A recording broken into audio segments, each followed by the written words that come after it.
Side by side. Yeah, one way or the other. Drop it off. Yeah.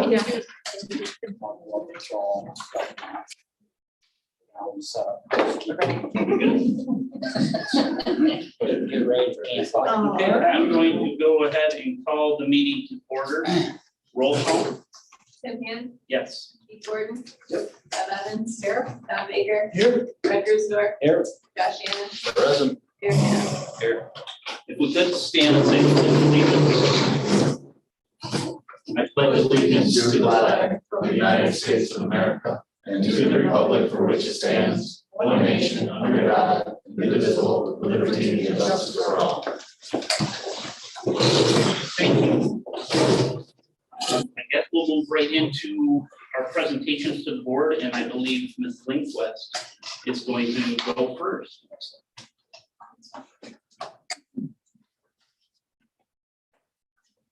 Thank you so much for having me first and foremost.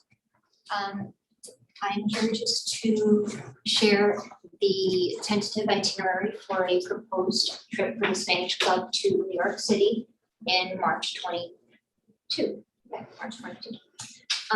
The tentative dates are March 25th. Through the 27th, we would be tentatively Friday morning from here from school and arrive there in early afternoon on Friday. And these would be the items up for Friday. Once we get there, we would visit, tour Spanish Harlem, seeing all the murals that are painted throughout that neighborhood. We would go to El Museo del Barrio, La Marqueta. We would have some authentic Cuban dinner at the restaurant called Amor Cubano, and then wrap up our day at the Met. And a little bit more about these places.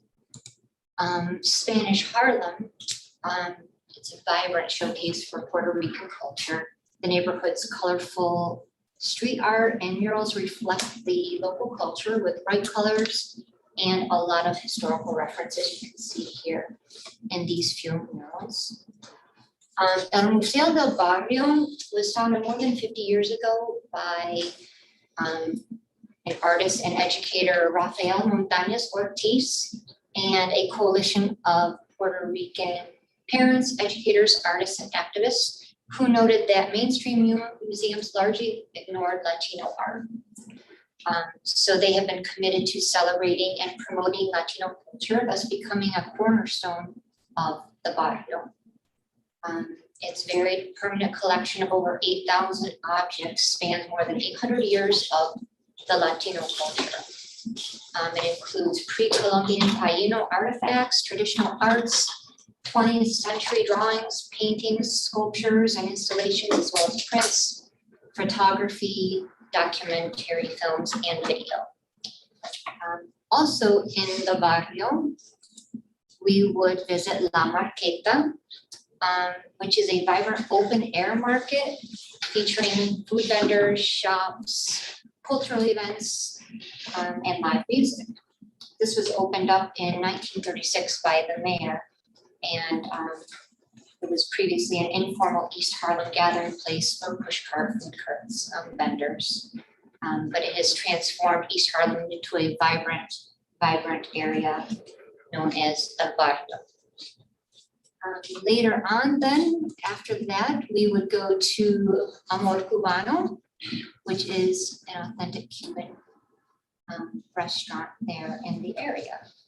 And it brings together their lively culture, Cuban culture, with authentic cuisine, and it's just a young, hip atmosphere full of music, dancing, and singing. So it should be a fun place. Wrapping it up with our highlight for the day would be the Met.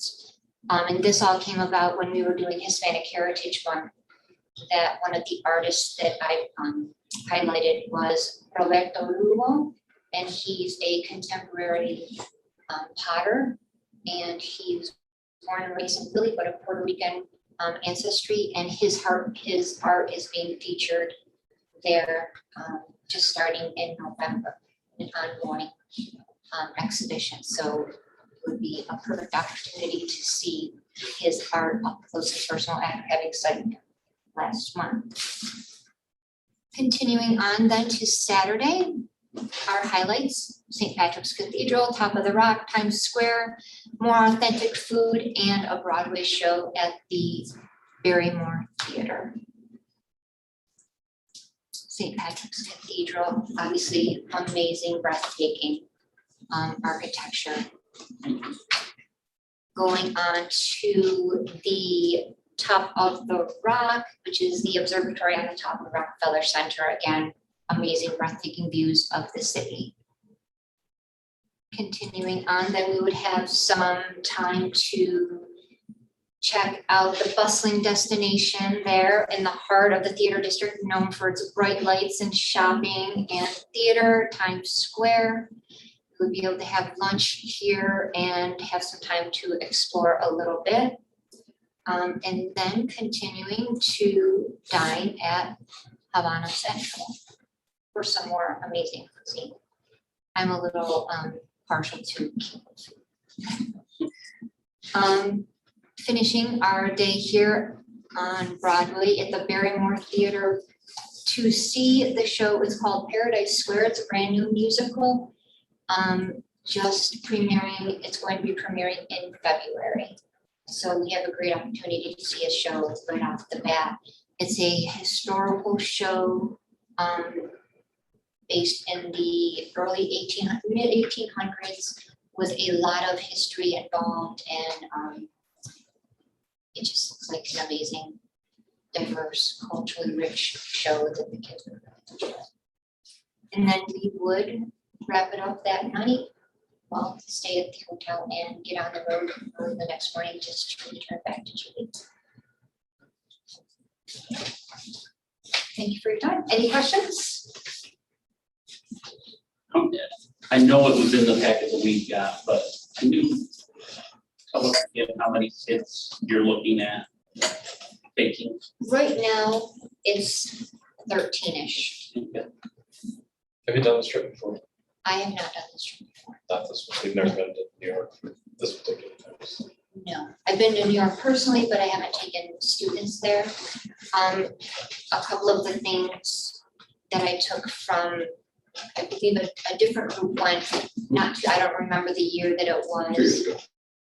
And some of those same items we would be incorporating into this trip. So, Over the, for years, they were taking, what was it, FBLA? Yeah. I think it was going to New York City. It was a combination of FBLA and expansion. Yes, yes. Any other questions for Samantha? Thank you for that. I know my daughter's excited about going. I'm guessing, I know some of her friends are, so I think it'd be a good eye opener for them to see that. absolutely a great opportunity for them to see it for themselves and decide if they're big speaking or not. Yeah. Perfect. Thank you for your time. Yeah, absolutely. Thank you. Yeah, and do you wanna present your stuff? Whenever you're Next, ready. Because I believe the automation is going to be a lengthy Sure. presentation, so that you get yours out of the way. Ian's presentation is very long. Thank you. Really. You pass that. Actually, one. We had the remote area medical clinic just over a month ago. It was a whirlwind. It took me a few days to recover afterwards. I'm not sure how much you saw on social media or in the news or whatnot. But it was a successful clinic. We were really, really happy with the turnout. We had 316 individual patients that received individual services. On top of that, those same patients were able to go, if time permitting, and get other additional services such as vision or medical. So this chart that I'm giving you, it gives us just a spreadsheet of information that they sent me a couple of weeks ago. So it'll break it down into exactly how many people we're seeing, age groups between adults and children. And over the course of the weekend, if you combined the vision the medical and the dental, it was $102,000 worth of free medical care that was offered that weekend. So we started on Friday, about 10 o'clock in the morning and set up, which was a really lengthy process. We had people showing up around 6 o'clock to start camping out overnight. We had approximately 16 to 20 cars packed with people that spent the night in the parking lot. Most that had children in it. There was one family that spoke no English, spent the night in the car with her 2 young children. They drove as far east of Albany. So it was about a 6-7 hour drive for them. We had the majority of the folks that came. Wellsville was the largest town, offering the most people. We had about 53, and Belmont the second, Angelica. But we had folks that came from New Jersey, Pennsylvania, one from Tennessee, that was a random one. So I don't know if they just came with the remote area medical or what. So yeah, it was a really great opportunity. And I give Kelly and Amy the biggest props. Their food was amazing. And that's all we kept hearing about over the course of the weekend, how good the food was. And the food drives, it drives the volunteers' morale. And then Erica Scott and Jeff Babbitt, Nikki Scholes were on the leadership team. Phenomenal job overall. So we're gonna do it again. We're looking at September of next year. So we're hopeful that we can do some more fundraising. We will have leftover funds from this previous clinic. We're still getting some more bills sent back to us, so we'll know pretty soon. I'm hoping we'll have about $5,000 left over, but we'll start the process again and do some grant writing and some outreach. But yeah, so I mean, like I said, in the previous time I came here, the dental was in the large gym and we had 20 dental stations. Like I said, I don't know if you saw on social media or website or whatnot, some pictures of the actual clinic. And then our medical, we had COVID vaccinations along with flu vaccinations, and laboratory work was also offered. And then the vision clinic was pretty neat. That was in the auditorium, 6 lanes of vision. We made 164 glasses on campus.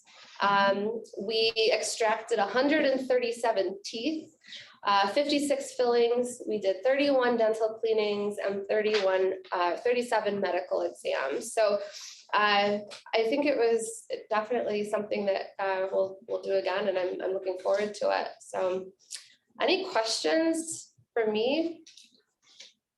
Just want to add how proud I am of Anna and what she's done here. You think about 351 people got for over $100,000 of free medical care on our campus. That's awesome. Now, this started with Annie going to Ohio and taking a look at a clinic that was being offered there. And to my knowledge, we are the only school district, public school district in New York State to offer a service like this. Many of these are on college campuses. They're in large arenas, Fairgrounds. Mm-hmm. And for us to be able to offer this here, and the feedback Anne received about how wonderful that facility was to host, she was pressured very heavily, I think right from the beginning, to host the second one as we came to the point. I didn't mean to cut you off, but No problem. Just for my own question. How many do you figure were Allegheny residents or district residents? I have that spreadsheet in my office that I could send to the board if you're interested in that. The majority were Allegheny County. So when the spreadsheet that they sent me was just by zip code. And so there are so many zip codes, I'd have to go and manually figure out which town matched it, but I can definitely get some information too if you'd like to see that. I think the big thing that I'd like to, I'm just curious about is like the 14709 and the 14813 zip codes, the 2 big ones for our school district. How many people within our district Sure. out of the 300 and I believe Belmont was 37 and Angelica was 21. so 50, almost 60. Yeah. That's awesome. Yep. And we did have a lot of referrals from the clinic that was at Jamestown a few weeks prior to us. I think that worked in our benefit. Next year they will be in the Adirondacks the week before us.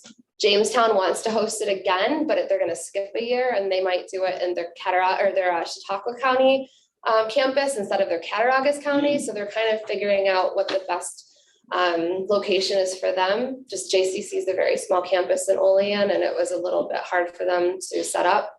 But the one great thing is that, this was able to show our local providers what this was. And I think that we'll have a lot more local volunteers next time as well, because they now fully understand what this is. And I think that the community will benefit more from it too, and it'll be bigger, just because now they know that it wasn't a gimmick. It wasn't something that we were trying to get them here to sell them something. With everything being 100% free, I think that we'll have a better showing, so. That's the only reason I asked you to Yeah. come up to me, and I think they were worried that it wasn't gimmick. And I said, know. Just get a hold of Ann. So I just didn't want to know what They probably know where I live. No, absolutely. So, and I think that the next go around, because I have a better understanding of it all, and I don't have as many sleepless nights, it'll be easier. Easier to plan policy. Success that we had, even though, Yeah. I think it'll come out bigger. but Yeah. And the other benefit is that now that the local colleges have a better idea, they want to participate. University of Rochester wants to participate. I'm trying to get Cornell University also. But we had Penn State College, we had 29 students from Penn State that came, Canisius College, UB,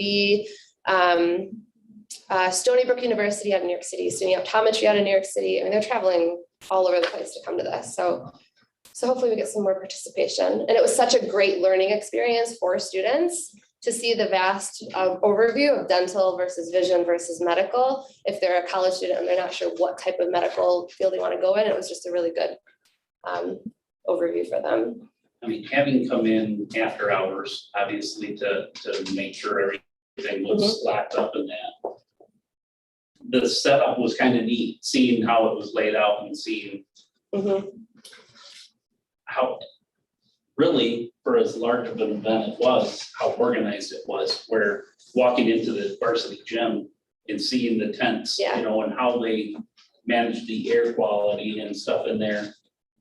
It was kind of neat, and I haven't heard anything negative. I've only heard positive from the people that I spoke to that night, after hours, those that came in early in the morning. Yeah, I'd love to be able to get stories from patients, to identify themselves as being a patient and just what their experience was. Like over the course of the weekend, I was focusing so much about the volunteers and making sure that everybody's needs were met, but I didn't spend time talking to the patients more. I wish I had spent more time just to hear their stories. Maybe next year. Yeah, absolutely. When you said something about, I know you had sponsors, obviously, that covered a lot of financial costs. And you said there were still expenses coming in. What are those expenses and how? I guess my question is this, we're hosting this. Are we managing the expenses and the money, and is that what you're doing in your role? Yeah, so I created the budget and the spreadsheet, and then all the money went to Erin. She created a separate account for it. Okay. And so some of the bills that we're still waiting for BOCES are promotional and advertising expenses. Oh, There's a okay. little bit of a delay on that for I billing. gotcha. But yeah. And I was thinking, when she said expenses, I wasn't thinking that, No. the marketing part of it. So the majority of the expense was food. Because we have to accommodate for all of the volunteers, breakfast, lunch, dinner, and snacks. Yeah. On Friday and Saturday and then Sunday. We have to pay for 15 rooms, 30 beds for the remote area medical staff that comes in for 2 nights. So hospitality was expensive. And then you're looking at the t-shirts for volunteers. Biohazard pickup is small, but it's just those little things. Yep. But the majority of it was hospitality. That was a huge bulk of it.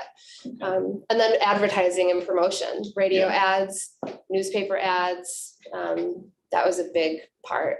And the other cool thing that they gave us was, how did the people hear about the clinic? They ask those questions when they're going through registration so that we can learn from it. The majority of the people put flyers. So we put maybe 4,200 flyers in kids' backpacks throughout the county. Really? And then one weekend we passed out, the weekend before the clinic, we passed out at Giant in Wellsville. They handed a flyer with every receipt. So that was another big part of it too. So I'm hoping that we can round up the dollar McDonald's and Burger King maybe for fundraising next year. And just say for the month of, can you ask that? Because they do that, you know, if Mhm. you go and you Sure. round up the next amount. Yeah. So, and I think, yeah, so I'm hoping that that could be some type of a fundraiser and maybe some other local organizations wanna, So the district income costs are in salary, yeah, the facilities use, the staff we pay to Mhm. do that. So that's our impact cost. As far as yeah, again, we pay our staff who work Mhm. over the weekend. Yeah. That's really the only cost. Mhm. And we have that we absorb. Really, the only staff that we had was Chris's, right? Just the custodial staff. and Amy Oh, and and Kelly. cafeteria, yes, Mhm. yes. Yep, myself. Any other questions? And I can get you that spreadsheet if you'd like to look at it, because it really is very interesting to see exactly where everybody came from. I'd be curious to know how people from New Jersey and Tennessee knew about it. You know, because they're not catching flyers. Right, Unless they're just Yeah. in the area on vacation or something. yeah, absolutely, Right, oh, that's true. Yeah. yeah. What's that? Your radio station. Oh, that's right, yeah. That's right, it reached all the way to Jersey, Josh. God, you have a broad reaching audience. That's right, yeah. We went from 100 watts to 100,000 watts when I was advertising. right. And Angelica radio station. Oh, yeah. Yeah. Good status in the parking lot. Well done. And great job. Great, thank Yeah, you. thank you. Thanks for having me.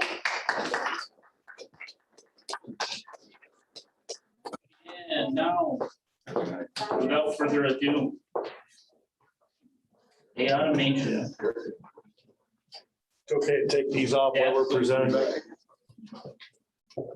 By the way, I don't think we'll be too long, I promise. Yeah. I'm just going with what Doc's. Well, I know, yeah, that's it. Perfect.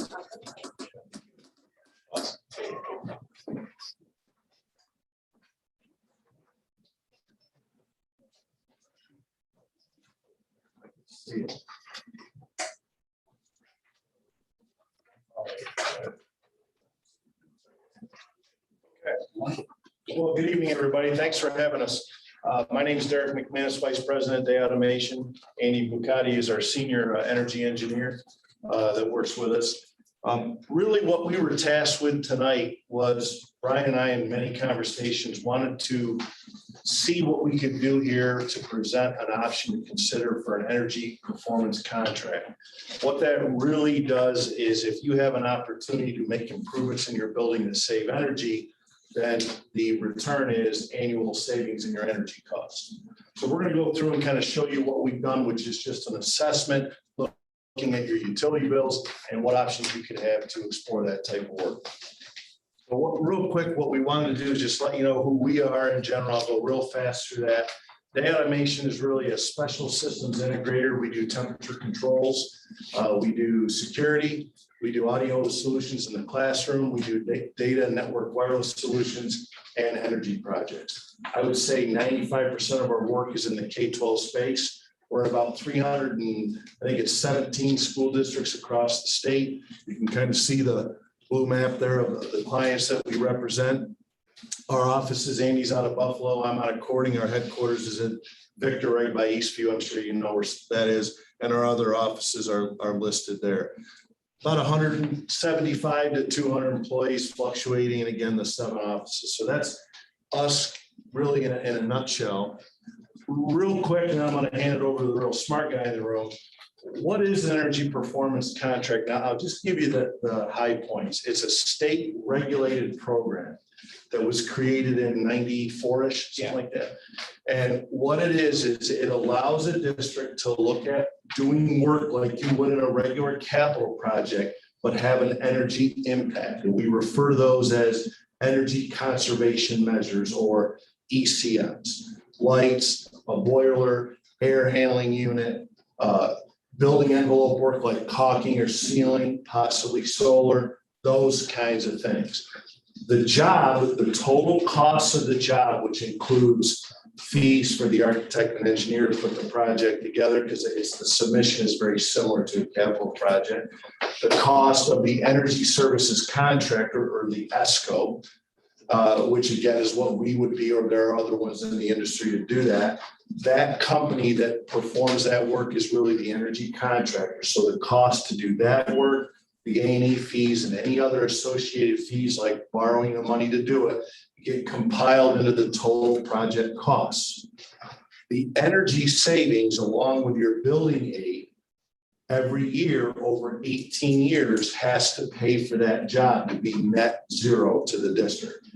It doesn't come out of pocket. It would be a bond that you borrow, and that energy savings with the building aid has to pay for that job over 18 years. It cannot be any more than 18 years. It can be less, but it can't be more. So really, I think that's the high points. A couple other minor things is it's a project that you don't have to vote. The board can select to do it and do the work because it's a mandated and regulated program, not mandated, regulated program by the state education department. We would advise any client to vote it, because if you do, you get an additional 10% building aid, which just helps the overall job costs and the return for you. So, and then really one of the reasons people say, well, why don't you have to vote it?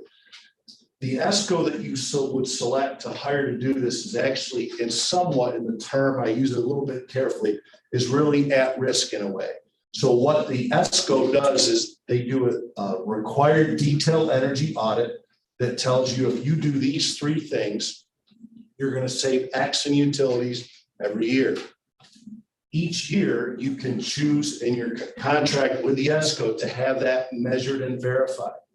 If, for example, your energy performance contractor says you're going to save 30% in year one, but you end up only saving 27.5%, that energy performance contractor is required to write you a check for the difference.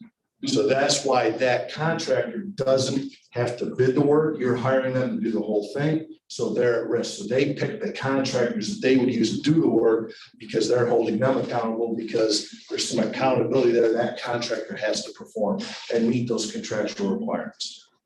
Any questions on what it is before we dive into what we kind of see here? How often does that happen? What you just talked about, where we're on our 19th, I'll just speak from our experience, Tim. We're on our 19th project. We're in, I think, year 2 or 3 of about 20% of them. And right now we're okay. So, but does it happen? Yes. In the lifetime. But a lot of the EPCs years ago, I'll just take it, Brian, you mind if I take a quick bird walk for a minute on this?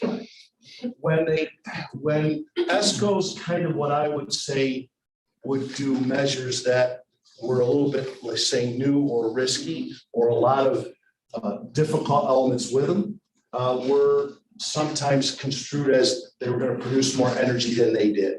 What we have found in our experience is good, safe, straightforward energy measures. An older boiler, lighting, air handling units, building envelope work, those are very predictable. They don't involve a lot of human behavior that can impact. Right. That everything is a straightforward calculation. You change out that light to LED, which I think that one is, but if you change it out, then there's a direct cost saving that's very calculatable and regulated by the state education department. So they review that work. So that's really, if you go through that concept, I think the risk for the owner and the ESCO is very low. Okay, so I'll turn it over to Andy to explain what he has found. So over the summer, we came through and evaluated the school district as to where are the energy conservation measures that we can.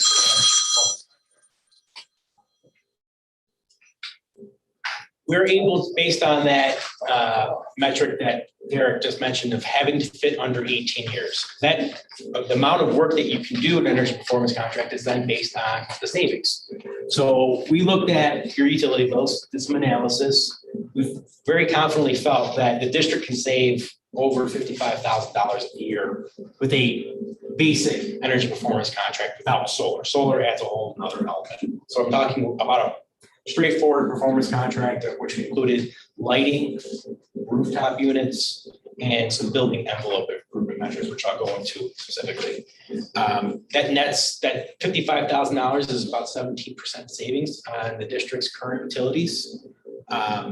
It would net the district back, $863,000 of aid So that is coming back to the district. There's energy incentives that we would apply for the school district that they would receive nearly $48,000 of incentives for the light improvements that they're doing.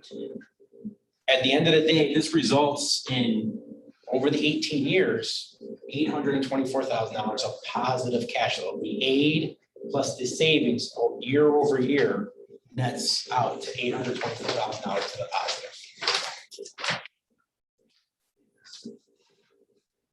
We also looked at solar. The district has a lot of rooftop areas, there's ground area. What does solar do for the school district? We looked at partnering with a solar developer that would install a solar PV system on the roof. And basically that is energy that the school district will be producing. So that now brings the overall energy savings to the district up to $113,000 a year. So you're basically getting another $60,000 of energy generated by the solar system. That's a 40% savings for the district. The solar, right now, there's incentives, so that there's a much larger incentive coming back because the solar itself, there's New York Sun program that is incentivizing putting solar into schools. The cash flow is almost double from what you had in the straightforward project, but there's more to a solar project, more regulations that you have to go through, an analysis that needs to be done, a structural analysis of the building where we're putting on a roof. So it's a little bit more complex, but there is an opportunity here for the school district to have a project, a basic project with solar as well. So kind of going back to the energy performance contracting model, why does it make sense? On the top here, the district had annual energy expenses. We're cutting that in half or whatever we're doing there, 5%.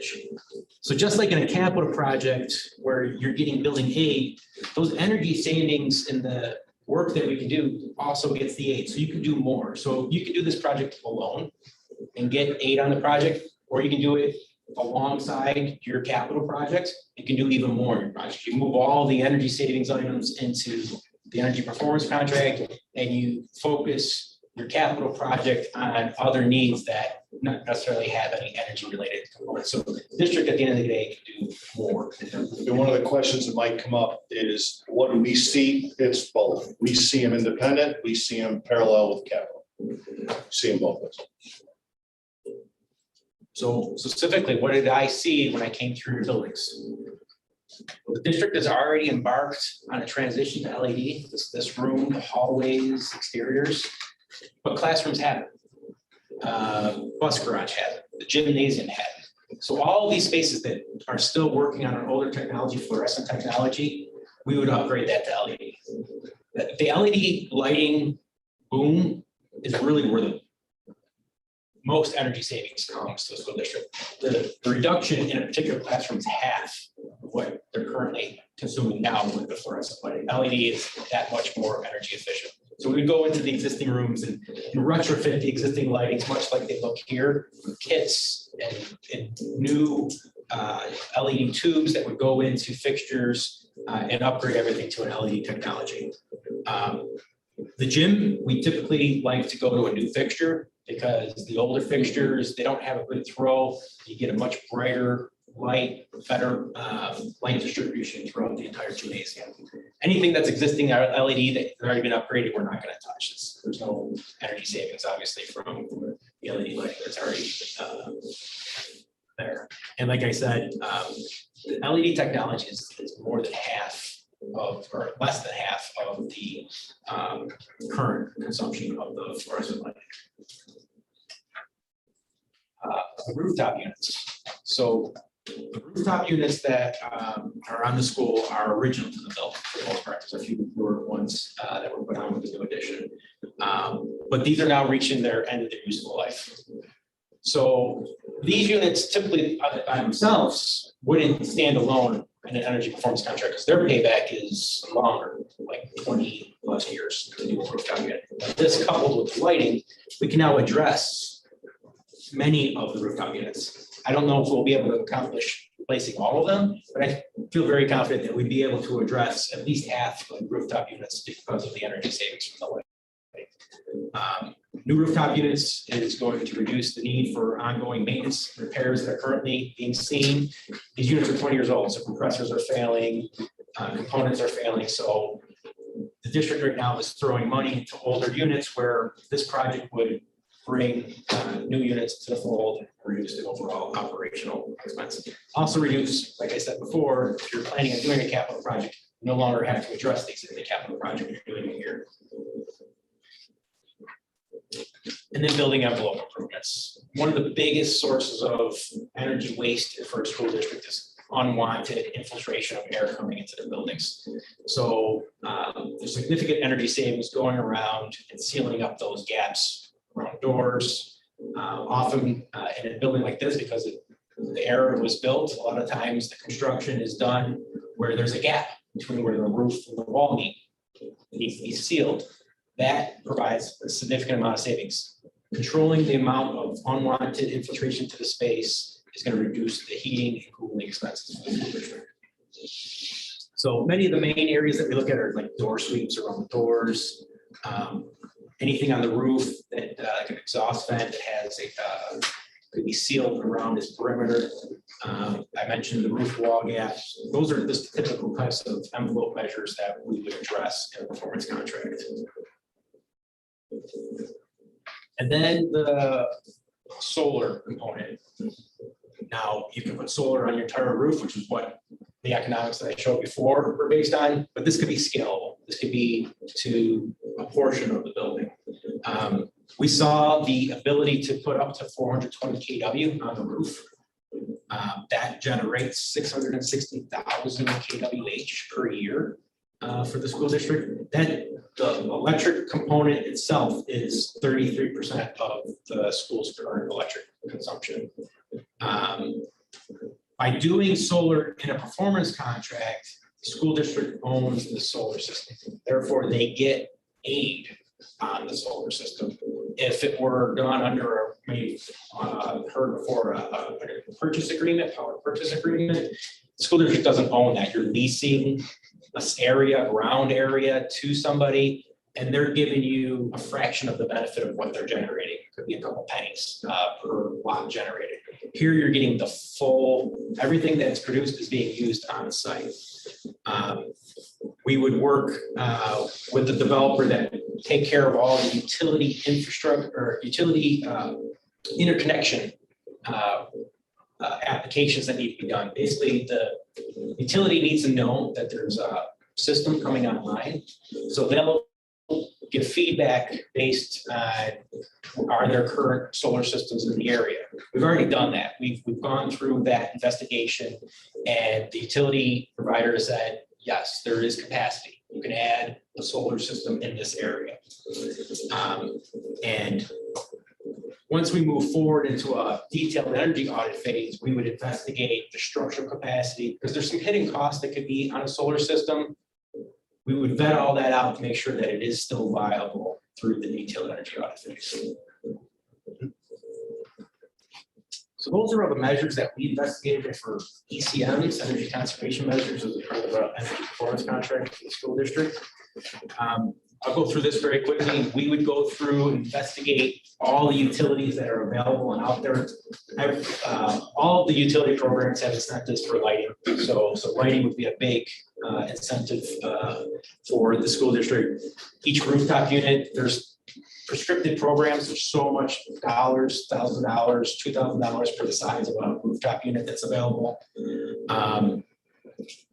As well as the solar. The solar is based on the size of the system, so there's a $1 per watt being paid back to the installer to reduce their installation costs. And also I wanted to mention too, NYSERDA offers a program called the P12 Green and Clean program. That is part of the study itself. So before we get to a contract, we'll have a detailed energy audit complete that the board and the school district could evaluate to see if they even want to move forward.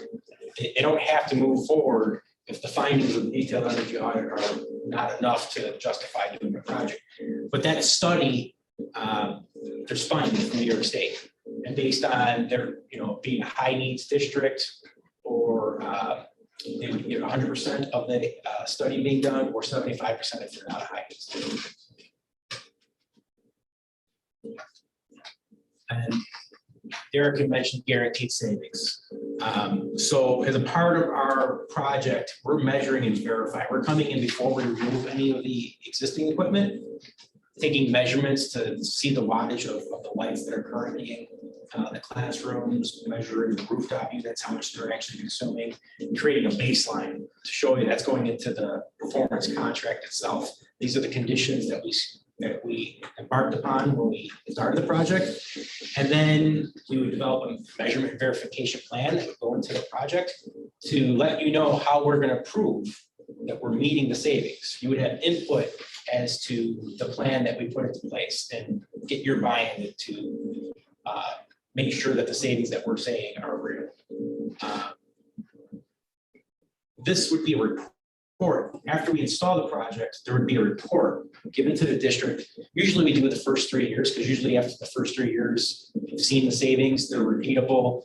The report doesn't really have much value beyond the first 3 years, but we would have 3 years of reporting into the performance contract where we would deliver a year after the installation based on our plan of recording the energy savings, the new energy wattages, the run hours, and everything to show you that yes, for the baseline period that we've measured, there is savings that we set there. If there's not the full savings, there is a check to the district for the difference of the energy savings each year.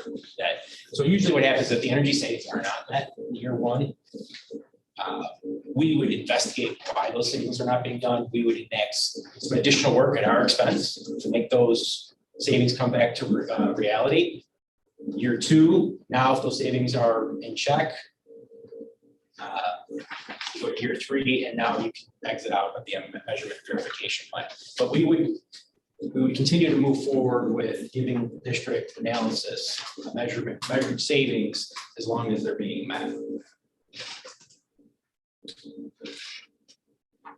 Oh, you're good. So our project as well, it translates to the classroom.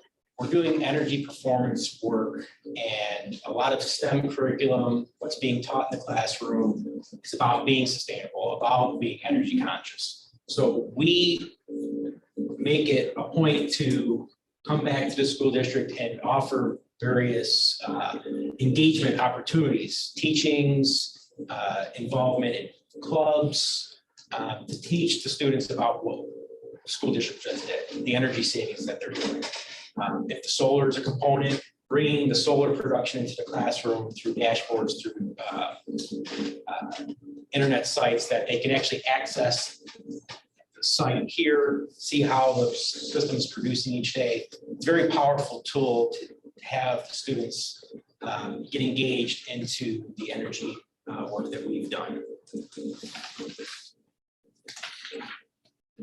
This is we call the Candyland piece. A little probably hard to read in here. You can see a little bit better inside your packet. We did the preliminary assessment, the first blue block in the front.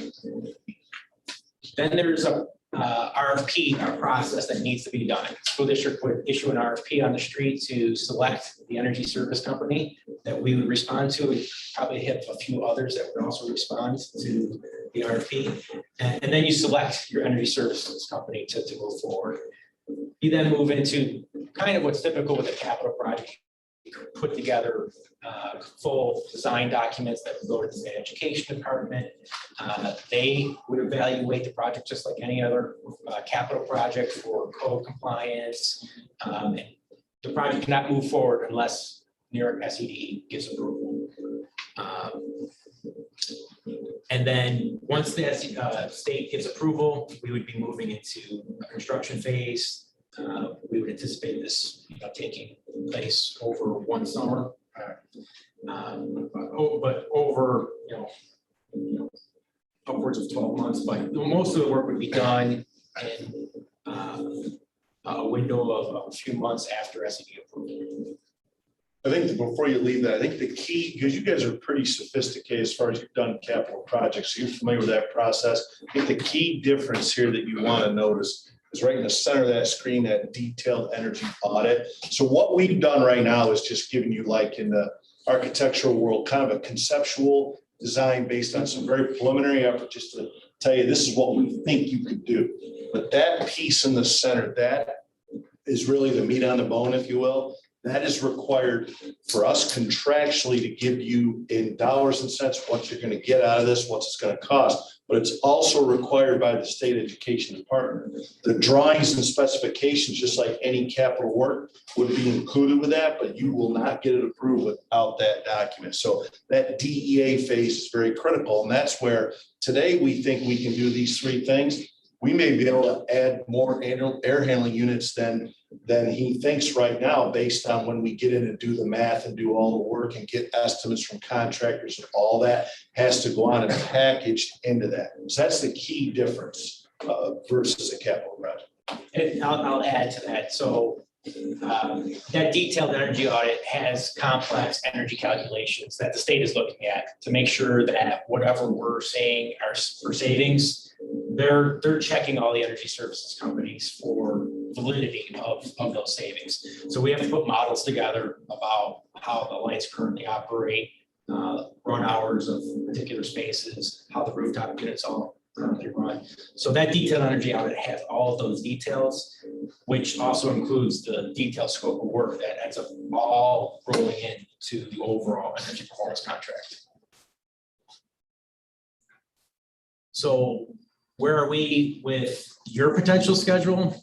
Well, we did the preliminary overview over the summer. We're presenting that overview now. The district would make a decision to move forward, issue an RFP so that you could select an energy services company. That process usually takes a few months, and then the board would select an energy services company to move forward with. That detailed energy audit that Derek mentioned, that is a few month process, usually 3 months, to get all the details that are needed for the energy calculations. That is done before you then, once you've decided that these are all the measures that we want to move forward with, we engage and complete all of the design documents that we submit to the state education department. If everything were to kind of fall as they show now, you would have possible approval from SED next fall. Is this potential schedule for both options? Without the solar? Yes, both with and without the solar, because what we end up doing is through the detailed energy audit phase and the submission to SED phase, those design phases, that 6-month period, we would probably overlap into some of the design phase with the solar component, but that solar partner would be doing a lot of the solar design work that goes along with it. So we'd get them engaged earlier than the April start, and they'd be starting at the same time as the detailed energy audit, investigating all of the environmental issues that come with solar, all of those things, so that they would stay on the same time schedule. Go ahead. If we were to bring this to a public vote, where would that fall? That would be strictly up to you. I see a lot of clients right now looking if they want to vote it, they vote it with their regular vote. So if that was the case, then again, I told you this could be fluid, that we would maybe want to adjust that a touch, you know. I think there's a couple other. I've done them before the detailed energy audit's been complete, because you have a general idea of what the size of the project could be, so you have enough details to put it into the vote. Or I've done them after detailed energy audit's been complete, because now you have a fixed number of what the size of the project is that you want to move forward with. So it's really up to the district as to when they want to put out the vote, what works to the voting schedule that you currently have. Could you see it in that April to June, the design? Could you see it fitting in there?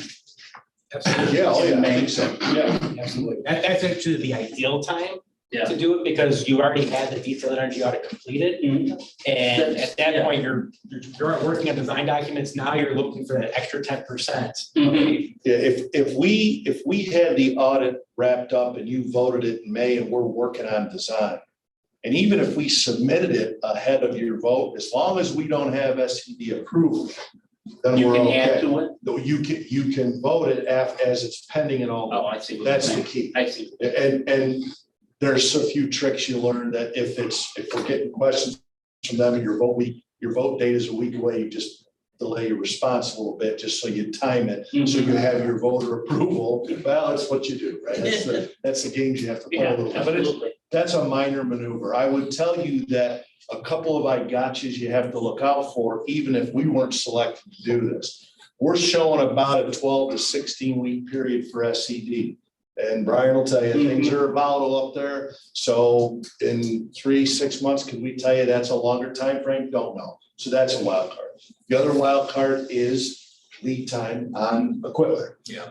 We're addressing that internally all the time. We're doing a lot of warehousing strategies, but every contractor's having this. We are, and actually the cost escalation, we're managing it right now, but we're seeing an increase. So we will in any project, we're going to evaluate what our contingency percentages are in that project to make sure that we cover those escalations. Some of them are unforeseen. It's a little crazy right now, the changes and fluctuation of all the markets, but that's the world we're in right now, so. I think that is. Yeah, I think that That is, was all he had. yeah. When you investigated whether there was room, buddy can speak better to this, on the grid for the solar end part of it. Obviously, I think you had conversations with Doc. We've looked at that in the past. And they're telling you that there's room, Currently, yes. but when was that? Because since then, obviously, the old golf course, they've got how many acres? 80. There it is. 80 acres worth of solar that has just been installed in the last, what, 4 months? We're still going up. Yeah, it's not online. It's not online. Well, Would that hinder us from, I guess my question is, with the interconnection fee anyway, or tie-in, if we're only 33% of the consumption, so I'm assuming you guys are putting the connection just in case we produce more than we consume that day, we have to do something with the power? Correct. It's for your onsite. So it's a behind the meter install where you're getting all of the requirements are to have a interconnection, some sort of, so if you are overproducing. Well, because in the summer, It's we're an gonna be, in-grid To the system. state, right? well, in the summer, we're gonna be overproducing every day. Much. It'd have to be an Nobody in-grid cares. system. in order to- And then when it goes back out, we get, We get credit. You get a credit, you get a volumetric credit back. Wholesale. yeah. I think we're gonna get Dollar General prices. Yeah, that's right. Well, if we cannot do the solar component, SED would not allow us to do it if the solar itself doesn't have a payback under 18 years. So we're constantly evaluating. That volumetric credit is huge. So we're constantly monitoring if that volumetric credit is enough. Because if it is just pennies on the dollar, it can't fit into the project. let me elaborate on that. You notice he presented two options? Yeah. That's why. That's why. yes. Because what we might have skipped by quick is when we talk about lighting, air handling unit, building envelope, as long as the aggregate of those measures pay for itself with 18 years, lights could be 10 to 12, maybe the rooftop or air handling units are 25, as you mentioned, as long as the aggregate's 18. Yeah. Solar, 18 on its own. That's the way. Because it's a renewable, you're producing energy, you're not receiving energy. So the state has put some rules in place. They don't want school districts to become generators of Right. electricity. Even though that would And be giving you aid based on how much you're generating for the entire town. They've scaled it in a way so that they'll give aid as long as you're using it on site. And that volumetric credit is changing over time, but that detailed energy audit is where we would really dive into the costs of the credits and really make sure that that overall payback is under 18 years. We did the high level look, it passed the initial sniff test, so I included it as a secondary option. I think it would be great for the school district if it were to work because you've been able to double your cash flow over the 18 years. But there's a lot to still investigate, to make sure that it is a project that would work to move forward.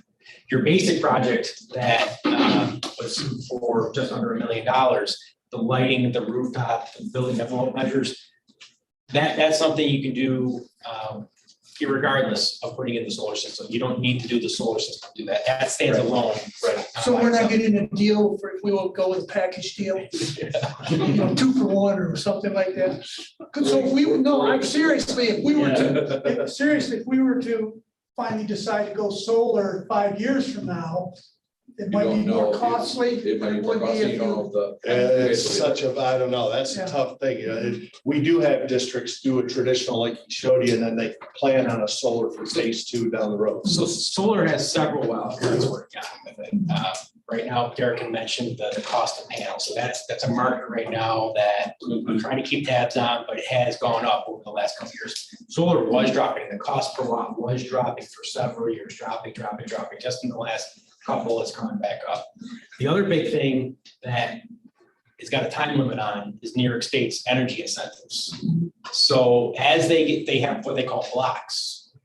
In the very beginning, they were giving upwards of $1 per watt installed. It's been every block as it gets consumed, they drop it 10 cents. I think right now we're in a block that's around 45 cents, but as that block gets used, it drops to 35 cents. That 10 cents on a 420 kW system, that's a lot of money. I showed it was almost $200,000 of an incentive. If that goes away, the volumetric credits are very close to making this work under 18 years. But as long as you lose that 10 cents incentive, all of a sudden the economics of solar. I can't believe I'm bringing up the president's infrastructure bill, but with the current administration, federal administration wanting to go more green than that, could you see that Who knows? increasing? We can see more incentives coming. Yes, that has happened. Yeah. There's been incentives for battery storage. So you mentioned about not using your solar power over the summer. There's incentives coming out now for battery systems. So now you're producing it over the summer, you store it, and then you start to use it as you need it.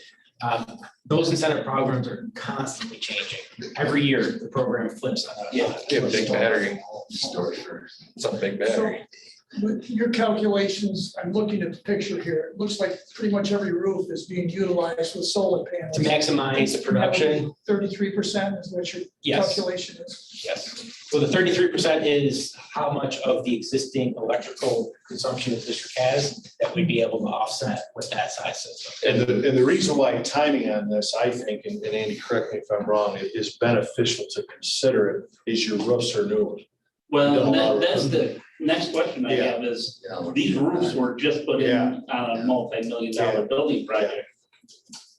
Do we void the warranty for those roofs Says it with, doesn't, Says no. says it doesn't. okay, These are all ballasted systems, But, meaning they. but Tim, this is important.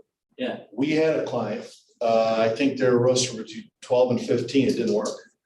Because we had to do some roof repairs prior to make sure before we put it on and estimated the cost didn't fit. right, So you're in a good spot with those roofs being done to consider it. So when you said, do we wait 5 years? Well, we want to reevaluate your roof condition. Right. And see, so that's a factor to consider.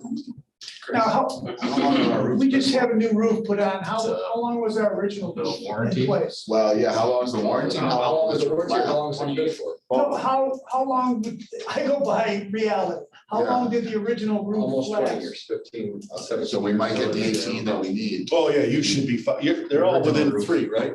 Did I hear that? When we overlaid Yeah, it, you should the be- original roof. you're in a good this is the spot. roof on the building, so what's been 3 years, Yeah.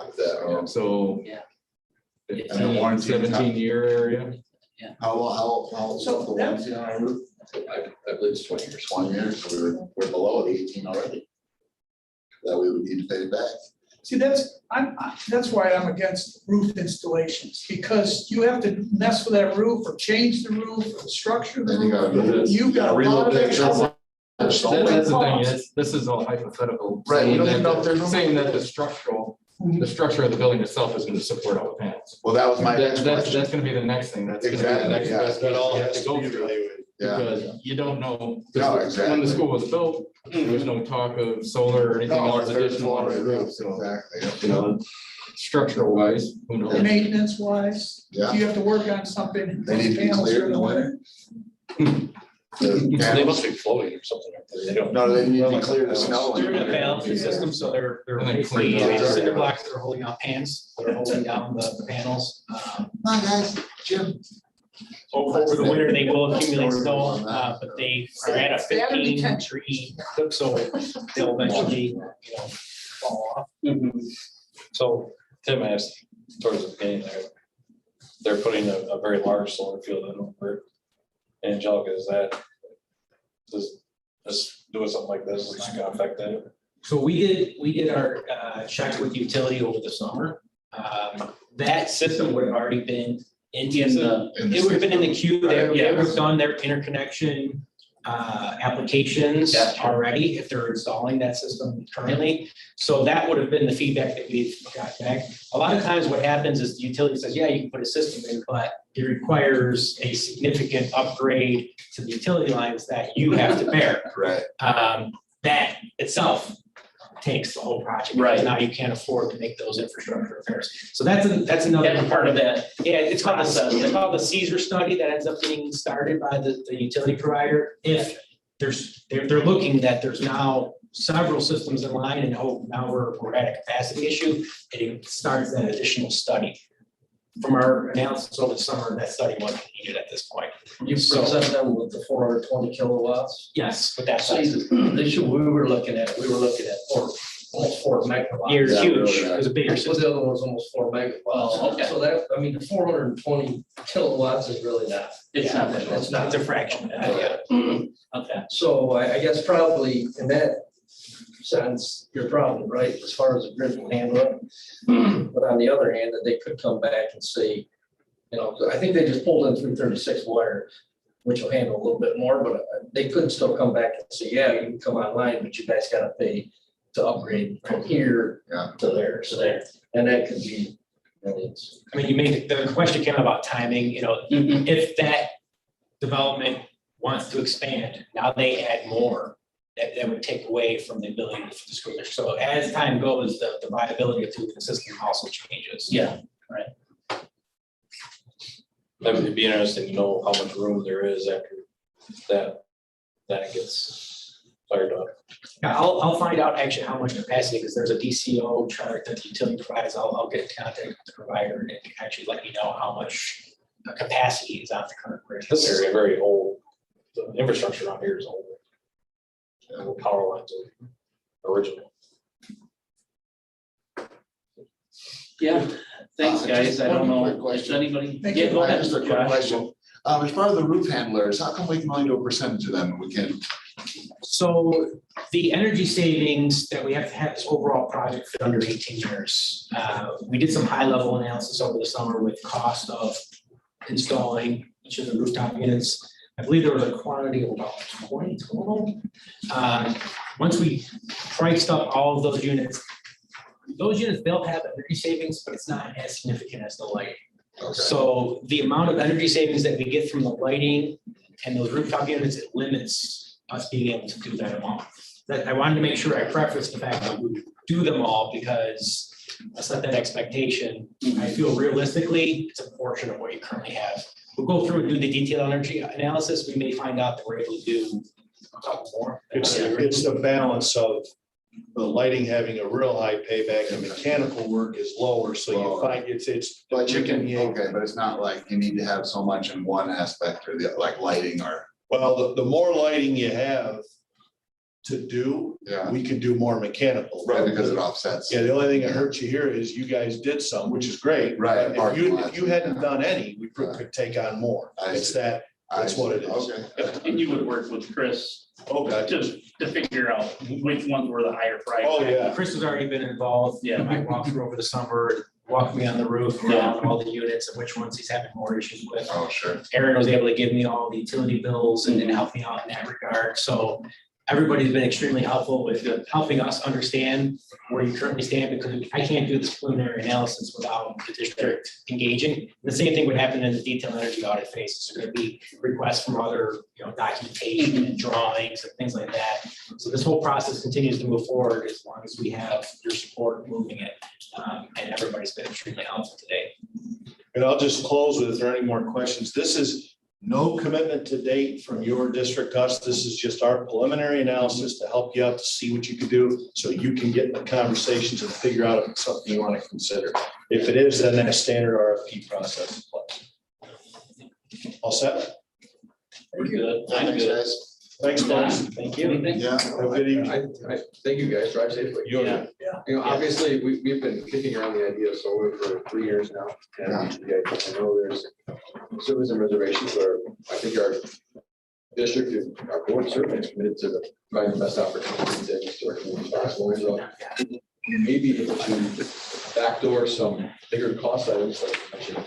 Yeah. Yes. If we're not having to pay for costs, so there's like all of your hammers on the project, then maybe we can upgrade a portion of them with the structure to add in the conditioning of the pieces that we looked at. And now. Thanks. Thanks. Be safe. Yep.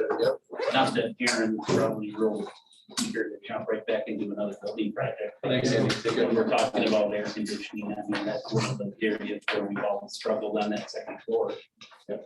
Is the temperature and. First floor. We're back There's some- upstairs if we get Some there. air handlers are in need of replacement right now. If you get, Honestly, if you had your, we have been very lucky so far that the only thing we've had to replace is motors, belts, contactors. We haven't had to do anything big with compressors or anything like that. So knock on wood, we've been very lucky. Well, I'm gonna challenge you on that, Chris, because I don't think we've been lucky, we've been really intentional. So we've been trained local people, our guys, to make sure they're maintaining this. They have a regiment to maintain on a consistent basis. So to this point, like the deck truck unit hasn't fallen out of the ceiling. No. And the pool, yes, but we have been fortunate that way, But the but nice part about the Dectron unit, your 90-ton air handler, Yep. and our boilers right now is we're under that. service. We are underneath that PM contract with Mazda right now with those units. So I'm not sure. As you're aware. it is, right, I'll take back the luck. But we've been very fortunate that we haven't had too many big issues with the air handlers. Aaron was We're- 3 years ago, 4 years ago with Mazda, subscribed to the service contract. It's 4 years now. 4 years. It's just a matter. are they of time. independent from each other? They're all independent, right? Gas operated. There's no gas. It's all electric, It's all hot water and electric. all water. Yeah, we, I was gonna ask, during the roof project, we peeled all the gas lines off. There's only one if gas. pretty much all of the roof was covered. That's a lot of shade for the roof that extend the light. Yeah, that's a good question, because remember when we put the roof on, we also Good idea. investigated and purchased a more reflective product. But that was one of the issues that we had Mhm. with the amount of snow that was sitting on it. So remember, we went from a black roof to a white roof with the purpose of reflecting more rather than absorbing the heat. But that was one of the other selling points, was that the black roof was absorbing more of the heat that was coming below our deck and heating the second floor higher. And so that's one of the other reasons we looked at the white reflective. And that's why we also put in those attic space. And the X space, exactly, the X space To exhaust- ventilation and to exhaust the fans. Between the fire. They probably take into consideration when they do the structural specifications of the roof, how much weight would you have with not only Snow. the handlers and panels, but also snow buildup. You're gonna, You might yeah, give- I would hope you would take that into consideration. Yeah. They I let would me, assume so. they let me to believe, one of the things I had some serious concerns was, look, we got a brand new roof, I don't want you guys to puncture the Right, roof. right, and that was why they had to completely have that And conversation. so what they led me to believe is the way this bell system works is there's not actually roof punctures. Yeah. No, he said There's a single puncture No bang on it. penetration. Just sits there like. He said it's a pan, they're pans that it weights in. And what they also said was that basically when you go to replace your roof, because they're not attached, you get part of the Pick it program, up they and- literally pick them up, take them off. Then they put them back on. And apparently there's like a 30 to 35 year lifespan on the solar panels. From what, I guess, one of the questions I asked is, but you know as well as I do, things are gonna happen, Mhm. you're gonna get broken. There's certainly an increased maintenance costs if they had to be, said they had to be wiped down like once a year as part of the maintain their highest levels of efficiency. So with anything you do, there's gonna be those additional. That's the interesting thing with solar. I mean, the technology is changing. So quickly. Solar is so fast, it's almost like, God. I mean, are you damned if you do, damned if you don't. Right, if you don't do it now, you wait 5 years to get the latest technology. More expensive. Yeah, I mean, it might be, Yeah. it might be 75% of your capacity instead of 30. Right, Yeah, I don't wanna speak for you, but the, I'm just under $1 million project, to me, sounds like it's a no brainer. yeah, absolutely. But the question is whether you guys want to go solar. That's a discussion that you need to have as a board and then make a decision. But, I'd like to, if we do choose to go this route, we would want to get an RFP out. Probably right after the next board meeting. Because basically, and we could do the RFP, you would still not choosing to go forward. If we get the RFP out, we would find out what other energy performance contractors are out there that want to help to put up this project, to give you a cost. Again, we had Siemens came in and just did their analysis. Chris and I are meeting with them on Wednesday afternoon, I believe, to go through their version of the same piece. And we won't do any more preliminary studies, but I was curious to see different companies to take on this as far as a preliminary look, just for Chris and Aaron and my benefit. Then we would go from there. So my question to you is, do you want us to issue an RFP now so that we can get the proposals to us? Again, we don't have to adopt. I was gonna say, we don't have to do anything, all we're doing is putting it out there to see who's interested. As long as we're not committed. Yep, there's no Yeah. commitment, and what that would do is it would keep the timeline moving forward. Obviously, Dave is gonna be one company that puts in the RFP, and then we would go from there. I could present to you the board who kind of came forward, and then we would be able to, if that board meeting, if we choose to move forward, to accept, in essence, put forward as a company to get started on the detailed energy audit, Right. which is really the big. Well, and I think the timeline that they put here is workable if we start looking at RFP now and get some by the end of December, have an idea of who's interested. Do you have any reservations about that? No, I don't, I just wanted to make sure that the vote would fit into our And budget. Well, and that's why when I was looking at where everything here was, why, if it would fit into that April through June window that they have When we for the design phase. That was my hope. Yeah. Was to actually build for the 90%. Yeah. Put it out with the budget, I have a separate vote. Right. along those lines. If you guys, again, if you approve with the process. Right. And whatever choice you approve, whether it's I'm gonna call it the more basic package or the Cadillac. Does Hunt do any of, didn't they do an energy audit? Hunt Is there works any with- overlapping? They would be the architect for it. We should- So they would be one of the partners. Absolutely. Yes, absolutely. They would be that. We don't want, we only want reputation when it comes to spelling and layups. When it comes to cost. Absolutely. Okay. And again, depending on the company we choose, they would choose. It'd be interesting to see the Could choose difference their architect. between a smaller company and a larger company. As far as, between Day and Siemens. Siemens is huge, and where as far as Day's. I'm very curious about their energy performance division. I think my understanding is pretty small. Siemens, The company's huge, the the energy performance division. is- they're building technologies. I'm assuming you're going through their building technologies. That's huge. Yeah, So that's worldwide. we're meeting with John Parsh is the representative for Siemens. We're meeting with, He's a What was professor, that? John a Parsh. teacher that works for Alfred State College. He's the one that basically is their essence of salesman. He did mine. Chris, when was the John Siemens was here last week, right? 2 weeks ago? Couple weeks. 2 weeks ago. He came over, did the same kind of walkthrough tour. Yeah. It'll just be interesting because they make their own equipment control, so I'm wondering if it'll be cheaper or not. I will certainly share, Yeah, it's just I will certainly curious. share that with everybody when we get that. Yeah. Sometimes going bigger is cheaper, but you never know, which, He's done it for. And I agree with you As soon as he got out of school. that sometimes the bigger companies are the cheaper, but it's that personalized Yeah. care that you get with some of the smaller ones. sure, yeah. That, I know just in the 10 years I've been on the board, with different board conferences that we've gone to, he's been right there, Mhm. side by side with us, Well, yeah. so, yes. You get what I mean? Yeah. All right, we're gonna move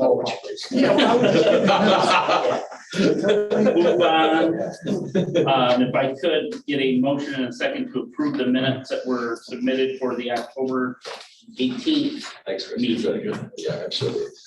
Thank you for everything. Thank you. Take her with you. What's that? No. No, there's not a shot. Nope.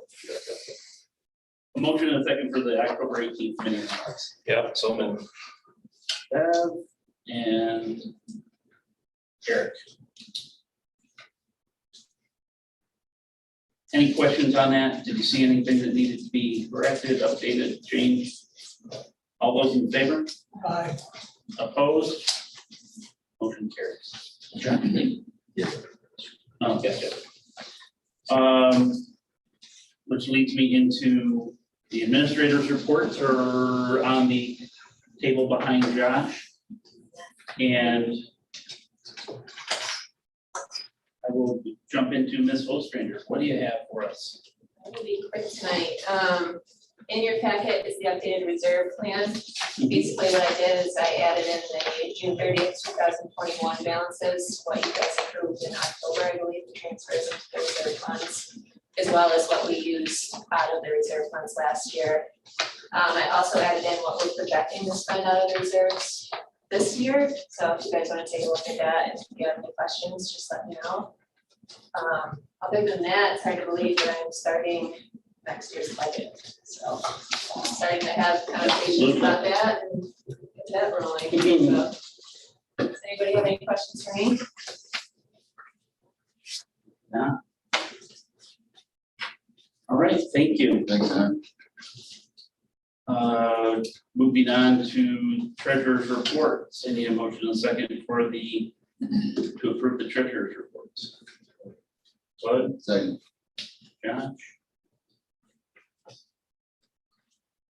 Any questions on those? All those in favor? Aye. Opposed? Motion carries. Motion in a second to approve the warrant reports.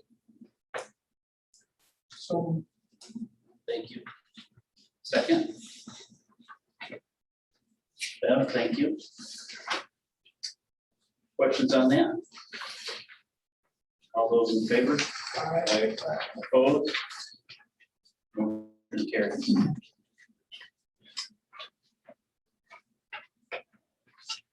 Need a motion to approve the age tax exemption at $12,000 income level on a sliding scale. So, Bud, Second. Eric? Questions on that? What if we were to raise that, what happens? Say we raise it 12 to 15. I can find out for you, I'm not exactly sure. So I can. It's been at this for It's quite a been while, kept at right? 12,000 for a long time since I've been here, so I can find out for you though. If that's something that you're interested in. You're not getting any more breaks, chief. Huh? It's in your. Well, I would, but, you know, a lot of people in the area may help. What are you thinking? Are you thinking 15 or Well, 20? Yeah, the counties raised theirs to 19.5. Okay. You know, we're 12,000 something, been there forever.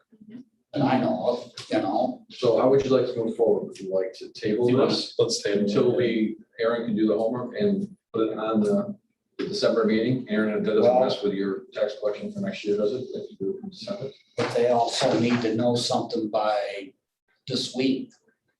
Or do you want to, that's my next point, do you want to approve it at this level and Then we can discuss Modify it. That'd be fine, then, okay? because they gotta have something by the 19th. Yeah. of November. Are you thinking 15 or? do you Yeah. wanna- Okay, You know, we ain't gotta go all the way to 19 from 12, but. Yeah. You know, Let's see what 15 does. okay, Yeah, yeah. meet it halfway. Have a serious impact, but. Yeah. Okay, But we're going to, let me make sure I'm clear. We have a motion and a second to approve it at 12 right now, and then we'll discuss it in December after Aaron finds out. Well, let's discuss it before the 19th if we can. Right? Well, We could always the read. 19th of well, it's November. 19, yeah. Of November, which is just the end of the week, Monday. Yeah. Does that give you enough time to look at it? Yeah, but we'd have to approve it though, that's the only thing. At that special meeting. Yeah, we would have to have a special meeting between now and Monday in order to approve it if we wanted something other than the 12th. Or I can get your approval via email and put it on the December agenda. That's Okay. fine too. That doesn't require an actual resolution. I can send that back before the Okay. Yeah, if we can do it Let's- via Is this a the return date? A good one? I think it's, okay, so it's not a hard fast date. So I'll look into it this week and then I'll reach out to you guys. And then we can get it on the December agenda. I'd like to move ahead and at least get to 12. And we can always amend it and raise it at a via email or a special meeting, but right now I have Buddy with a motion, Eric with a second to have the exemption at $12,000. You can't table. There's no need to take. Yeah, I was gonna say, if we raise it, we raise it, as long as we're not lowering that.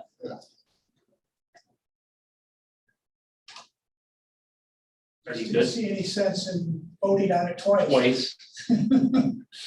Table it, we'll have it once. I just hate not having something back to them by the 19th if she has whatever comes up and we don't get an answer by, I'm okay, it's mine. that's just the way, in case something comes up where we don't get a hard, fast answer by the 19th And you probably have to wait until next year. at some point, yeah. Table it. The chances are- Exactly. And that's why I'm just, if we get this on paper, that way we have something there. Okay. So all those in favor? Opposed? Motion carries. And we'll wait to hear back from Aaron on the adjustments and what that takes. Moving on, yeah. I'm just saying the county has to have a decision made by it, but we can amend it even though the county has accepted the 12,000. They Our go off decision. the form I sent back, so it really doesn't, it's not gonna be held up based on your resolution, I'm so, just curious. yeah. I'll get a vote, there'll be an email, and then we'll do it officially at the December meeting, just so you guys are all aware. Need a motion and a second to approve the financial reserve plan that was provided in the packets. So moved. Josh and Don? Questions on that? All those in favor? Opposed? Motion passes. Need a motion to accept the tax collector's report for the 21-22 school year as submitted. Beth and Fred?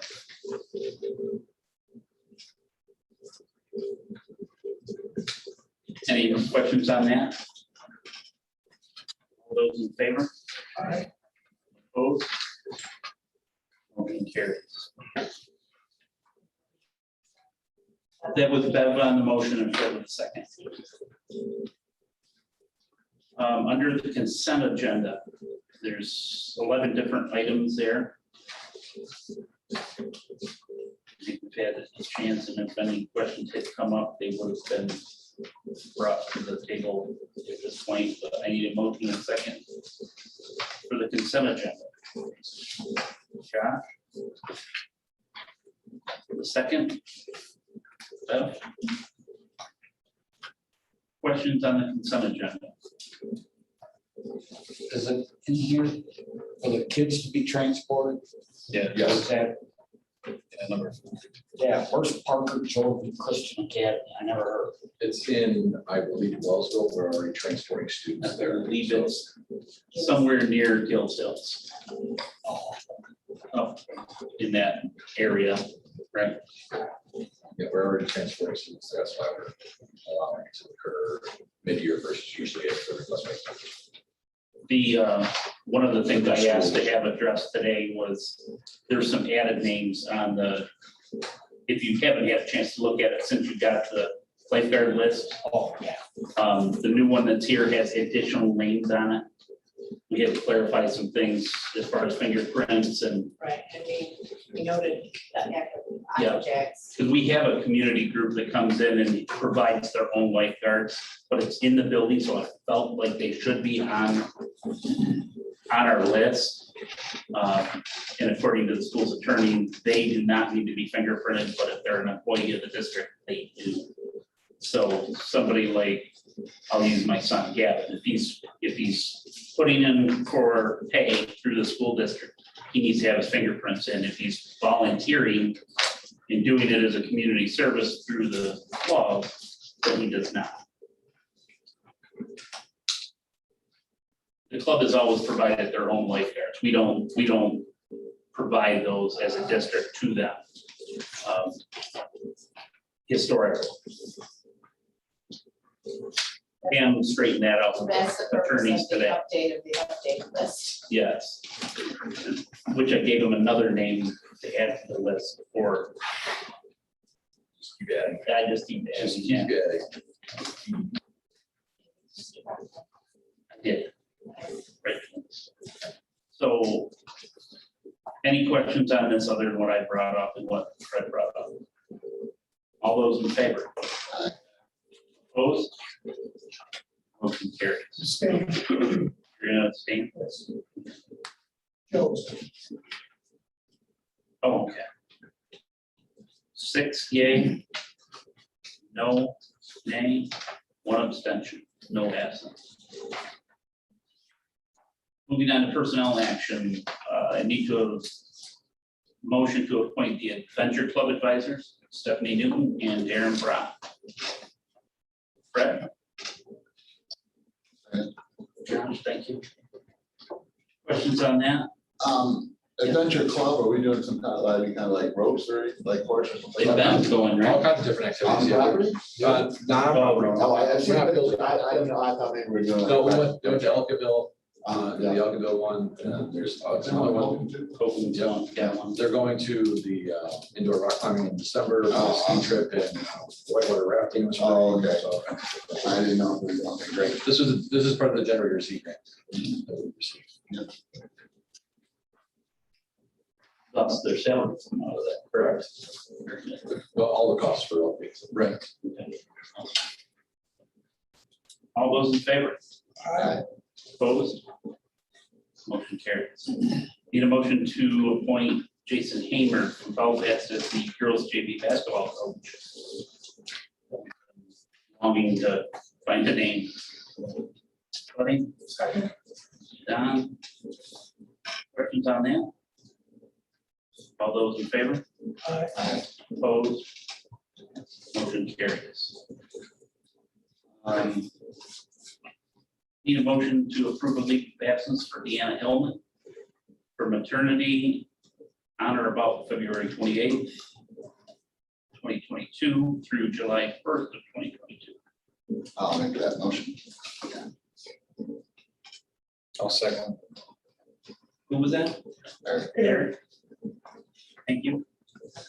Questions? All those in favor? Opposed? Motion carries. Need a motion to appoint modified cheerleading coach, Jessica Hess. So Don, and I've got Bev.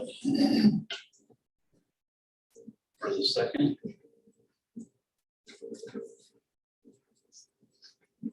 Questions on that? All those in favor? Opposed? Motion carries. Motion and second is needed for election cleaner Sarah Morrison, starting effective November 16th. Second. Don.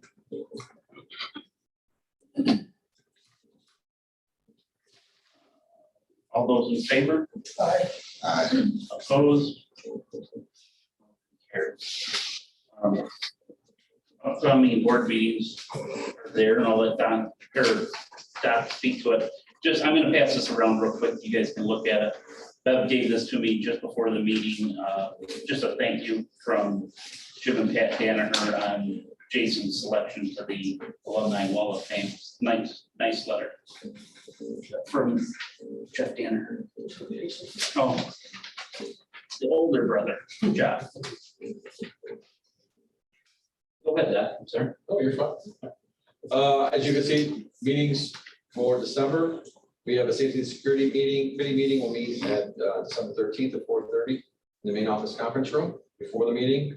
And our regular meeting is December 13th at 5:30. And then we have tentatively scheduled a negotiations committee meeting for January 10th. Anticipating we're going to do some negotiating this spring, and it'll be an opportunity to get it on the calendar because Aaron is eager and excited to go through the process that we always go through with negotiations for 3 more times, as we will be negotiating with our administrators group. We'll be negotiating with the CSEA and our confidential managerial group. Those are the important ones we have to negotiate. Yeah. There's one other one we have to One other negotiate one we too, gotta- but it's just not nearly as important. You're welcome, I'm here for you. Some things to talk about for you. The 4th of July this year falls on a Monday. And I'm not, so right now, the 1st is on a Friday of July. And so I have tried to, I reached out to the Lake House in Canandaigua and asked them what dates that we wanted to host there, because we tried to do it last year, they did not have dates. And the dates that they gave me that would work were the 6th and 7th, which is a Wednesday and Thursday of that week. So I right now asked them to hold those dates. So my question to you as a board, we have to have our reorganizational meeting somewhere between the 1st of July and the 15th of July. 15th is a Friday as well. Would you like to, are you able to host the retreat and the reorganizational meeting like we've held in the past, back-to-back days as a part of the retreat? Do you want to move the retreat? Do you want to have just the meeting? What is your input? I'm taking your input on how we move forward for the reorg and the Board of Education retreat. Okay. I haven't heard, no one's complained or said that they wanted to separate the two out, but I thought we're bringing up the discussion. I go with it. Again, the 6th and the 7th is a Wednesday and Thursday, but I didn't know how many people were going, if anyone's going away for the entire week. Well, and that's the only thing I concerns me is it's a short week. I mean, I'll take that one, never. But if it works into people's schedule with that holiday being on the Monday prior. I guess I'm looking at us working both, but. I'm on for re-election, so I can't guarantee you I'll be there or not. That's true. But if it was there, you probably Yeah. have a problem. Okay. I'm kind of wondering if we attach it to the board. And what were you saying? I was at 6 to 7. When, Wednesday, Thursday. when could we do it? And I'm being selfish here, and that would give me 1 day back to work and then 2 days off and then back to work on the 8th. Man, Yeah, well, I'm trying to think of how my week's gonna So look. in my And head was, I didn't want to take a Friday if people were gonna go away for the weekend. Following along, that's why. But if you want me to, I can Well, reach I- out and see if it's I available. was actually thinking the 5th and 6th. I can do that too. I can see if the 5th is Did you available. check it on the 13th or? I did, yes. I'm not available 13th. Okay, right. So I absolutely will call them and see if they're available on the 5th. Yeah, And we can certainly back up to that, I have no problem. it has to be done by the 15th. It has the meeting, not the retreat. It can be. No, but but the meeting, has to be and done we by the always- 15th, yeah. When do we have the board meeting scheduled for July? We usually, we got don't that have, far we don't do those until usually usually March about or the April. 18th. Or- The board meeting's usually around the third Oh, yeah, but in week. the last couple of years, we haven't, because we've Right. attached them Yeah, to for the July to meeting, the then retreats. with the retreat, Yeah. that's what he was saying, you don't want to put it in the retreat. Right. Okay. Mhm. So I can absolutely reach out for the 5th and 6th, that's, I'm happy with that. Just gotta make sure that, like, and again, if the lake house is available, we could move it to another location. We talked about, none of us really being very happy with the Dollars Castle last year. We talked about moving it. We talked about going back to Canandaigua because we like the location. Yeah, absolutely. But there's also other locations that I have up for too, so I love that one. you like the Yeah. lake house? Yeah, the lake house, I mean, I love that. It's a great spot, no question about it, so. So other for anyone else, I've heard from Tim that the 5th and 6th is what he wants me to look into. And I'm fine to do that. Is that the direction you guys are going? Don't care, up for reelection. Eric, do you have any preference though? I won't be around that week. Okay. Are you around the week after, the 11th and 12th? Yeah. We can look I at was gonna that. say, see, I can look to that. the 6th or the 11th and 12th. Hang on.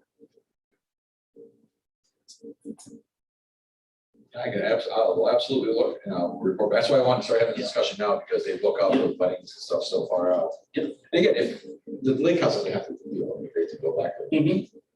Is what it is. All right, that was the easy one. One of the other things that we should have a discussion in open session about is COVID. As you know, the last 3 weeks have been very challenging for the district as far as number of students who have been absent. I saw the highest number of absences a week ago from today, which was 103 absences.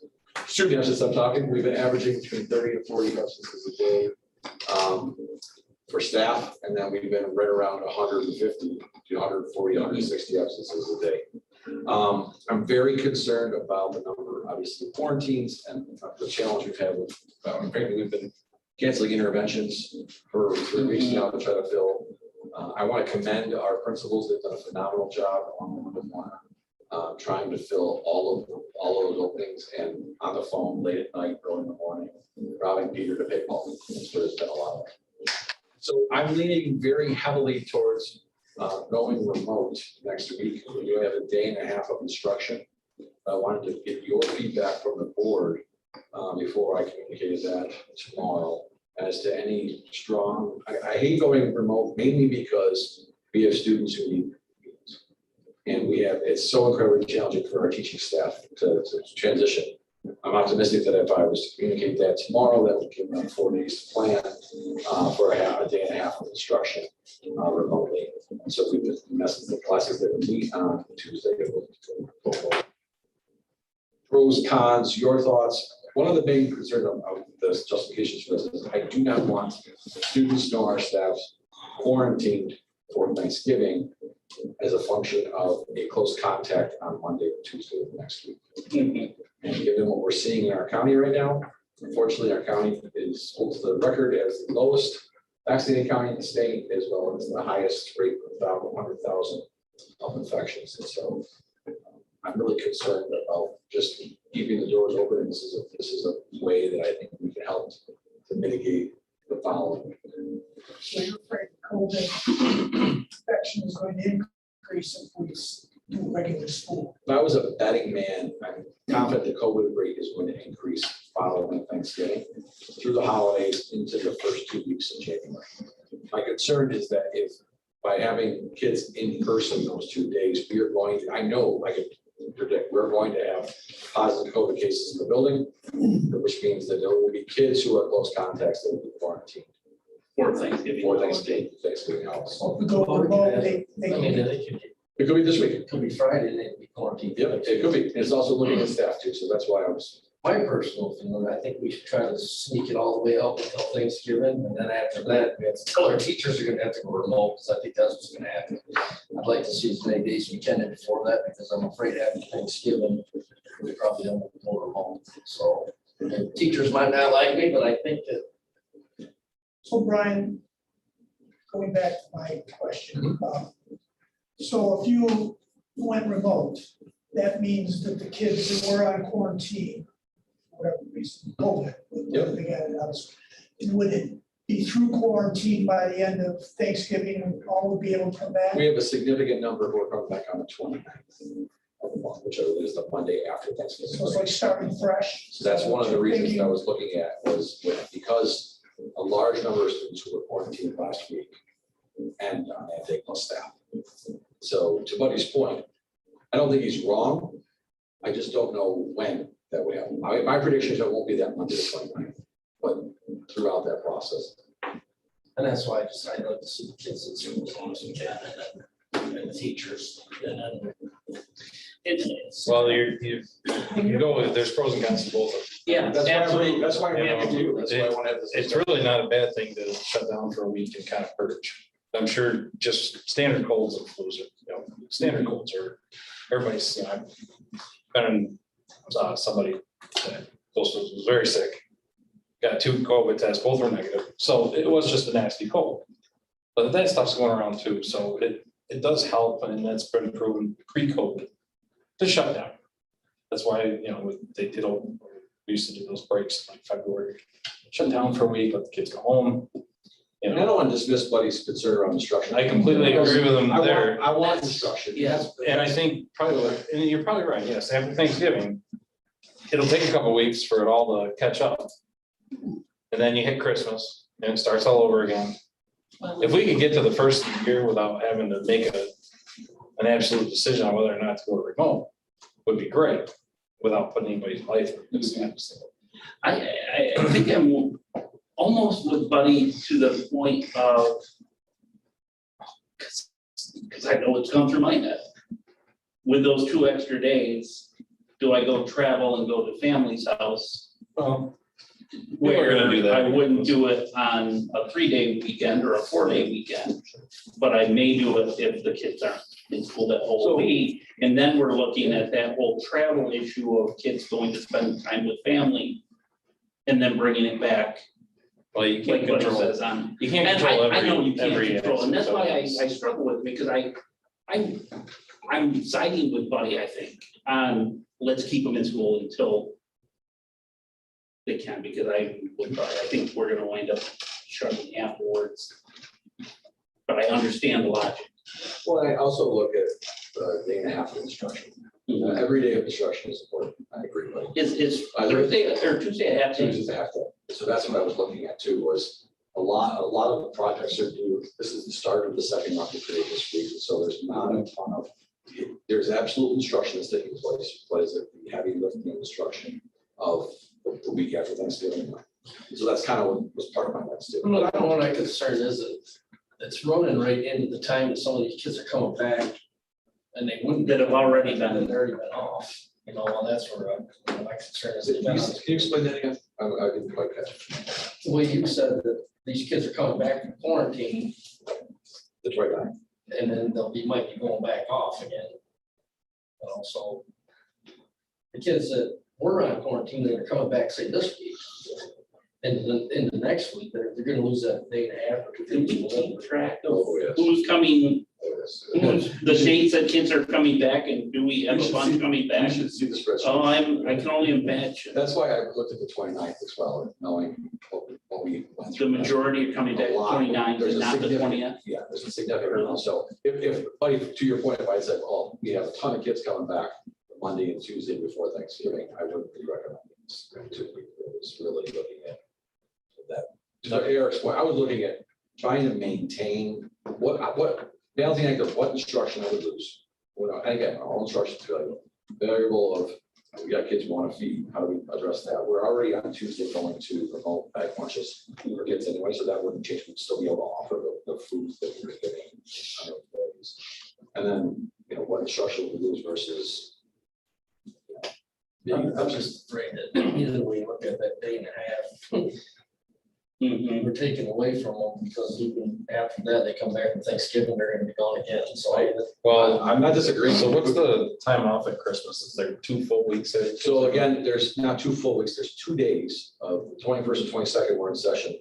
3 days, Wednesday, Thursday, Friday, we are off, and the following entire week. we're off. So you potentially, even if you 10 went, days they're on. right, so let's say we did remote. The weeks There's for 3 weeks, Thanksgiving, there's 3 weeks. There's only 3 weeks Yeah, there. Between Thanksgiving and Christmas. where you could potentially shut down for 2 weeks for the holidays, for Christmas and New Year's. And kind of reset or go the other direction, who knows? Just depends on people's personal choices, and you can't There's travel for Christmas anyway. you can't change it anyway, so. I don't know, either way, somebody's not gonna like it. No, I can guarantee. I can guarantee. We let them know. Whatever, no, not at all. And you know, you have been, I appreciate Buddy's perspective, that's why I want to Yeah. hear the rest of the board and to see, you know, what the lens was. To be frank, I'm really concerned that we're gonna make it through Wednesday and Thursday this week. we have a significant number of staff that are already being impacted.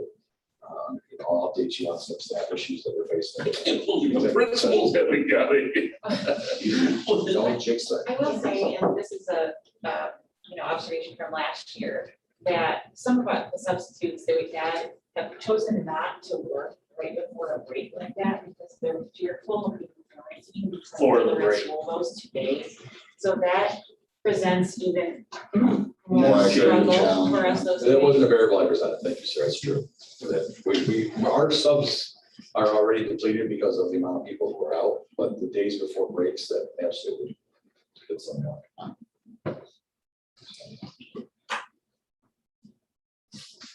Okay, not looking for you to make a decision, looking for you to give me feedback, you've been very helpful. Thank you very much for nothing. Yeah. We will continue to go forward with the decision. The other thing that I wanted to bring to your attention, since we're on COVID discussions, I am very concerned with bringing our senior citizen population into the building for an in-person senior citizens concert. I thought the award ceremony that we did for the honors dinner was done incredibly well. And it was very spread out. So again, I'm looking for your feedback. I love having the senior citizens in the building. It's one of my favorite events of the year. My impression would be to set it, intention would be to have it set up the same way we set up the honors dinner. And kind of having a combination where we would allow people to come in and also offer a meal and broadcast it at the same time for those who couldn't. I'm just concerned, again, we talk about our most vulnerable population. To Eric's point, this place is a germ factory. Bringing in that vulnerable population. I never said factory. I'll say it, germ factory. I'm very concerned with if we're sending the right message or not to the community by doing something that is frankly, it's a part of who we are as our culture. But I don't even know how many senior citizens would choose to come, because I have not, we've advertised it as the decision will be made in November about whether we're gonna be in person or virtual, and guess what? It's November 15th. Well, and I mean, probably most of your senior citizens are gonna be vaccinated, which is good, right? I mean, again, I don't know, I don't have the data. Obviously, but I mean, how big is this? Was it, has it been? 110 to 125 people. I Yeah. received 8 to 10 submissions. Yeah, I think you're gonna have a really low turnout this year. That was the first week of. Oh, so we, It goes to December 7th. What about spring? we think of like, because I was thinking, what if we turned it from a Christmas concert into a Easter, Easter concert. well, an Easter, but a spring. I can Spring-ish. certainly ask Alva if he'd be willing to postpone it to just right around or before we do the spring concerts. I'm not sure what they'll look like. And that was not something I'd even considered. I'll be perfectly honest. When do you normally do the senior citizens? We do, yeah, every December 14th. I don't know, I don't think you get much of a turnout, but I agree. I could be completely wrong. Yeah, usually have. As soon as it comes out, you're usually getting. I mean, you could leave it open for a little while longer and maybe put out something that says, listen, we've only got 10 people signed up at this point. Well, it was noted in the JAG that we would decide like in November. I did, after we had a last one, Yeah. I did talk to a few people, including my sister who follows this stuff, and they said, she says, everyone that I talked to said they've done that happen. That's what I'm looking for. That's all the That's what feedback. they told me. That's the feedback I'm looking for. I think that's probably the best. They said So what- there's so- so much to worry about. So again, I'll talk to Kelly, and see if we want to do either an alpha both. I'm going to leave it at that. I have a conversation about whether to postpone it this spring or we do it virtually. They record it and then we hand out a meal on the vestibule for the fellow. I will say a lot of the senior citizens don't have technology to watch. Right, yeah, So That's very that's true. gonna be a problem, Has that part of it. there been discussion, and I don't think we did it last year, but 2 years ago, they did, and I know Fred was there, the senior citizens ball or.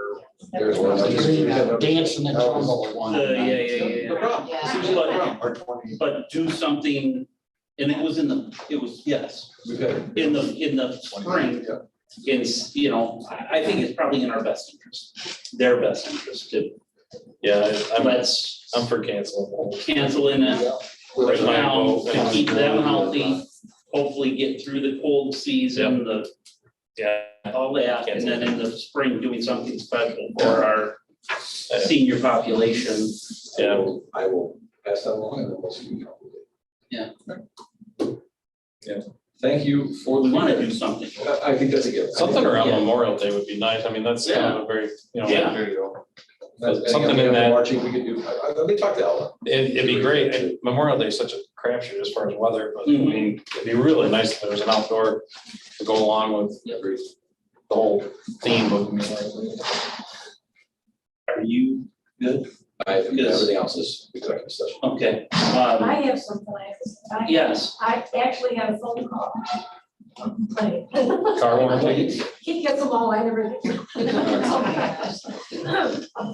On our street, the bus is going too fast, and they're just complaining about that. Plus, a person called and told me that. They said, I have a complaint, can you please take it to the board? What's your street? Willard Street. The street's only 100 yards long. I was gonna I say, know, but that bus They're does. drifting around the corner. Time to put those speed bumps there. one little conversation for Willie to have. Well, that was that. Would you please thank that person for giving you that feedback and let them know that we will And absolutely then address it. just a conversation talking with some people that mentioned that when that bus goes fast, you know, but they did make a complaint to me that they just mentioned. Yeah. So that's it. I will happily follow up. I went, like, my one phone call. We do need to have I don't think it's gonna be an extensive, but a brief executive session, if I could have a motion and a second to discuss personnel / attorney-client relations or conversations. Oh, One second, Second. Josh. All those in favor?